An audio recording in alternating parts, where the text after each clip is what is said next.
আসসালামু আলাইকুম my lovely viewers, কেমন আছেন সবাই? আশা করি যে যেখানে আছেন ভালো আছেন। আলহামদুলিল্লাহ আমিও ভালো আছি।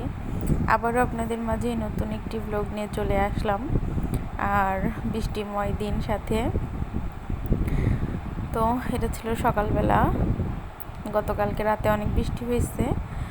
তো এখন একটু কম, কম বলতে বৃষ্টি নেই আসলে, কিন্তু হালকা হালকা হালকা বৃষ্টি একটু পরপর পড়তেছে ফোঁটা ফোঁটা। তো আজকে প্রায় 3-4 দিন ধরে ওয়েদারটা এমন, মনে হয় সব জায়গায় এমনই। তো ভালোই লাগতেছে ওয়েদার। তো আপনাদের সাথে নতুন একটি ব্লগ নিয়ে চলে আসলাম প্রায় 2-3 দিন পরে। তো সকালবেলার জন্য তো এখানে আমি নাস্তা তৈরি করে নিয়েছি, খিচুড়ি রান্না করব। খিচুড়িটা চড়িয়েও দিছি অলরেডি। তো খিচুড়ি দিয়ে আজকে সকালে নাস্তা হবে, আর সাথে তো আমার বাচ্চাকে দেখতেই পেলেন। তো আমি তো খিচুড়ির রেসিপিটা আজকে আর শেয়ার করি নাই আপনাদের সাথে, যেহেতু সকালে উঠে তাড়াহুড়ো করে খিচুড়ি চড়িয়ে দিছি। বাবু ঘুমিয়েছিল, এরপরও যখন উঠে গেছে তারপর আর কি ভিডিও শ্যুট করছি। তো এখন প্রায় 10:30 বাজে, আর আমার বাচ্চাটা ঘুমিয়ে পড়ছে। আজকে অনেক সকাল সকালই উঠছিল, আর আমি তো এখানে নাস্তা নিয়ে বসে পড়ছি, সকালে নাস্তা করে নিব। আর এটা গতকালকের এক পিস মাছ বেঁচে গেছিলো, তো আমি ভাবলাম মাছটা খেয়ে নেই সকালেই। তো সাথে মাছটা নিয়ে নিছি, তো এটা দিয়ে সকালে নাস্তা করে নিব।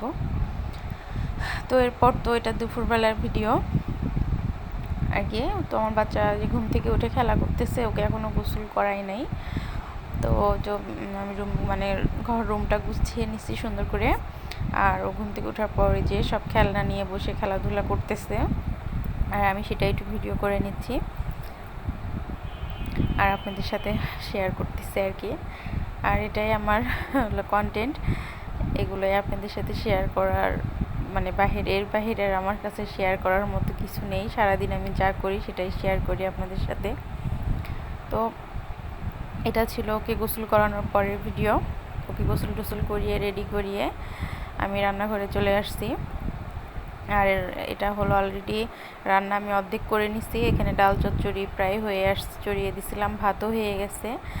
আর এদিকে এই কাজগুলো করতেছিলাম, আর বাবুকে টেক কেয়ার করতেছিলাম। ওকে খাবার খাইয়েছি গোসল করানোর পরে। তো খাবার দাবার খাওয়ানোর পরে ওকে নিয়ে রান্নাঘরে চলে আসলাম। আর এদিকে তো আমি এই যে মাছ কুটিয়ে তারপর সুন্দর করে দিয়ে হলুদ লবণ মাখিয়ে রাখছি। তো সেটা মাছটা রান্না করব। তো মাছ রান্নার রেসিপিটা আপনাদের সাথে শেয়ার করব। আর আমার বাচ্চাতে যে ট্রলিতে বসিয়ে দিছি, ওকে খেলা করতেছে এটা সেটা নিয়ে। এখনও আর ঘুমাবে না, একটু লেট করে ঘুমাবে। তো কিছু করার নাই, ওকে নিয়ে এখন রান্না করতে হবে। আর ও অর্ধেক রান্না তো আগে শেষ করে নিছি। তো ডাল চচ্চড়ির রেসিপিটা আপনাদের সাথে শেয়ার করি নাই আজকে, যেহেতু ডালের অনেক রেসিপি শেয়ার করছি। তো এটাও অন্য কোনো দিন শেয়ার করব। তো আমি তো এই যে মাছগুলো ভেজে নিচ্ছি, নিয়ে তারপর মাছটা আমি ভুনা করব। তো আমি তো সবগুলো মাছ একসঙ্গে ফ্রাই প্যানটায় ছিল না, তো যে কয়টা আটছে আমি সেই কয়টাই ভেজে নিব প্রথমে।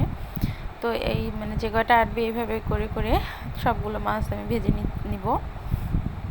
তো প্রথমে যেগুলো দিছিলাম সেগুলো তো ভাজা হয়ে গেছে, মাছগুলো আমি তুলে নিচ্ছি, নিয়ে বাকিগুলোও দিয়ে দিলাম। তো ঠিক আছে, আমি মাছগুলো ভেজে নেই সব।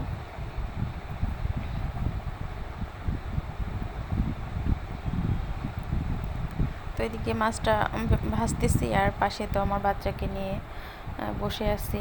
ও খেলাধুলা করতেছে, দুষ্টামি করতেছে, ওকেও দেখাশোনা করে রাখতেছি। আর এদিকে তো মাছগুলো ভাজা হয়ে গেছে। এরপর আমি ওই ফ্রাই প্যানেই একটু তেল দিয়ে তারপর পেঁয়াজ কুচি দিয়ে দিলাম, আর পেঁয়াজটা খুব সুন্দর করে প্রথমে ভেজে নিব।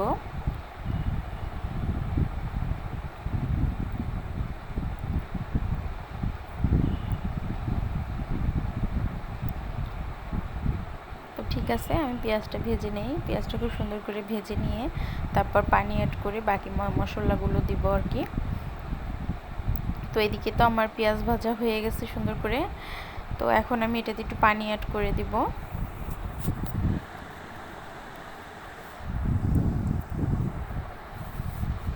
তো আমি সামান্য পানি দিয়ে দিলাম। আর এখন সব রকম যেমন হলো রসুন বাটা, পেঁয়াজ বাটা, মরিচের গুঁড়ো, হলুদের গুঁড়ো, জিরের গুঁড়ো, সামান্য ধনিয়ার গুঁড়ো দিয়ে দিলাম। দিয়ে মশলাটা খুব সুন্দরভাবে কষিয়ে নিব এখন। তো আমি প্রায় 4-5 বার একটু পরপর পানি অ্যাড করে করে মশলাটা কষিয়ে নিচ্ছি। নিয়ে তারপরে এখন পানি অ্যাড করে দিলাম, মানে ঝোল অ্যাড করে দিলাম, ঝোলের জন্য পানি দিয়ে দিলাম। তো এরপর তো পানিটা মানে ঝোলটা ফুটে উঠলে তারপর হলো মাছগুলো দিয়ে দিব। তো এখন তো এই যে পর্যায়ে মাছগুলো দিয়ে দিলাম, দিয়ে একটু নেড়ে চেড়ে দিব। তো মাছ তারপরে এইভাবে একটু পরপর নেড়ে চেড়ে দিব, লবণটাও চেক করে নিব। আর পানিটা একদম শুকিয়ে গেলে, মানে একটু ভুনা ভুনা করব, শুকিয়ে গেলে তারপর তুলে নিব। তো এই ছিল আমার মাছ রান্নার রেসিপি আর কি। তো এই তো মাছটা প্রায় হয়ে আসছে। আমি প্রায় 5 মিনিট পর ঢাকনা তুলে একটু নেড়ে চেড়ে দিচ্ছি। তো এটা আমি আরও কিছুক্ষণ ঝোলটা নিয়ে নিব, নিয়ে তারপর চুলা অফ করে দিব। তো এটা ছিল বিকেলবেলার ভিডিও। ও তো দুপুরে খাওয়া দাওয়া করার পর আমার সঙ্গে রান্নাঘরে ছিল, আমি রান্না শেষ করে তারপর ওকে ঘুম পাড়িয়ে দিছি। তো ঘুম থেকে উঠে এসে আবার খেলাধুলা নিয়ে ব্যস্ত, আর আমি তো পাশে বসে আছি আমার সব কাজকর্ম শেষ করে। তো ঠিক আছে, আজকের ভিডিওটা আর বেশি দূর নিব না, এই পর্যন্তই থাকবে। সবাই ভালো থাকবেন, সুস্থ থাকবেন। আর আমার ভিডিওগুলো যদি ভালো লাগে অবশ্যই লাইক, কমেন্ট, শেয়ার করবেন, পাশে থাকবেন। আর আমার চ্যানেলটি সাবস্ক্রাইব করবেন। সবাই ভালো থাকবেন। আল্লাহ হাফেজ।